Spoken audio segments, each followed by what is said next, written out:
বিসমিল্লাহ dairy farm তো বলছি। আমাদের একটি অসাধারণ একটি গাভী, 4 দাঁতের বয়স। এই গাভীর আমরা সেল করলাম কোন জায়গা, বিস্তারিত কথা বলবেন সামনের ভাই আছে আমাদের। আমাদের গরুর জাতটা দেখেন ভাই, বাচ্চারা বগনা বাচ্চা 3 দিন বয়স। এরকম জাতটা কী কোয়ালিটি দেখেন আমাদের। মানুষের অন্য অন্য জায়গা কী গরু বিক্রি করে, আমাদের গরু দেখেন। এই গরুর বয়স 4 দাঁত, 4টা পাটের মান কি দেখেন, পেছনে দেখেন। একটা ভালো একটা দুধের গরুর জাতটা কিরম দেখেন, পিছনে পার্সেন্টটা কিরম দেখেন, কত সুন্দর দেখেন। ভাই আছে আমাদের গরু, যাবি কোন জায়গায় সব বিস্তার কথা বলতে কত দেখবি কী করছি। ভাই আছে আমাদের দেখেন সামনে, দেখেন গরুর জাতটা দেখেন ভাই। দাম বেশি না কম দর্শক আপনারা অবশ্যই দেখবেন। দাম আমার গরুর দাম বেশি না কম অবশ্যই আপনারা দেখবেন। ভাই আসেন। আমরা অবশ্যই একটা চ্যানেলে ভিডিওটা দেখার পরই আসছি। গরুটা আমাদের অনেক পছন্দ হয়েছে, দামও আমাদের কাছে একটু কমই মনে হয়েছে বলে আমরা গরুটা নিয়েছি। তো এইটুকুই। এই ভাইয়েরা অনেক গরু কিনছে, অনেক জাতের গরু কিনে, আমি ধাপের হাতে কিনছি, অন্যান্য জাতের গরু কিনে অনেক প্রতারণা হয়েছে। অসাধারণ দেখেন দেখেন আমাদের বাজেটও ছিল না এরকম।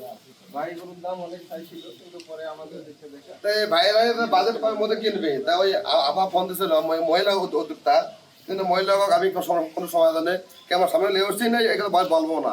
কিন্তু আমার দেখেন এই গোড়া ভাই কিনছে আমার থেকে, কত কিনছে ভাইটা বলেন, কত দিলেছেন ওরা? আমরা 1,82,000 গাড়ি ভাড়া সহ, 1,82,000 টাকা গাড়ি ভাড়া সহ। তাহলে এদের তো মনে করেন গাড়ি ভাড়া দেবো, এদের তো 2,000 টাকা 1,000 টাকা গাড়ি ভাড়া। তাহলে দেখেন গরু বিক্রি করলাম 1,80,000 টাকা। বিভিন্ন জায়গাতে গরু বিক্রি করে, গরুর দাম বলে না। এই ভাইয়াকে গোড়া বলছি আমি, দুধ সকাল বিকাল দেয়, আমরা 2 টানে 15 KG 14-15 KG already first Ben বয়স, 4 দাঁত বয়স। তাহলে দর্শক দেখবেন গোড়া আমার দাম ঠিক আছে নাকি। অন্যান্য জাত গরু বিক্রি করে কয় দাম বলা যাবে না, কেন যাবে না, ভয় কেন? হ্যাঁ, আমাদের তো ভয় করে না। ভাই অবশ্যই বিক্রি করলাম। তা আপনার এই এলাকাতে যদি লোকজন আসে সবাইকে গরু কিনতে পারবেন। এখন আপনার বিস্তারিত কথা বলেন, কথা বলেন ভাই। ঠিক আছে, আমার এলাকায় যদি কেউ গরু কিনতে চায়, যদি আমার কাছে কখনো সাজেশন চায়, অবশ্যই আপনার কথা বলবো। আর আপনার কার্ড আমার কাছে আছে। জি, আর আপনি কোন বাজার বসেন? আপনি তো বাজার কোন বাজার নাম বলেন? আমার পলাশবাড়ি বাজার, পলাশবাড়ি ওষুধের দোকান আছে। ওষুধ ভাই, ভাইরে ওষুধের দোকানও আছে, ভেটেরিনারি হিউম্যান দুইটারই ওষুধ বিক্রি করি। ঠিক আছে, আমি পুরো ছোটখাটো ফার্ম আছে। আপনি পুরো ঠিকানা পুরো ভালোভাবে বলেন, পুরো ঠিকানা বলে দেন।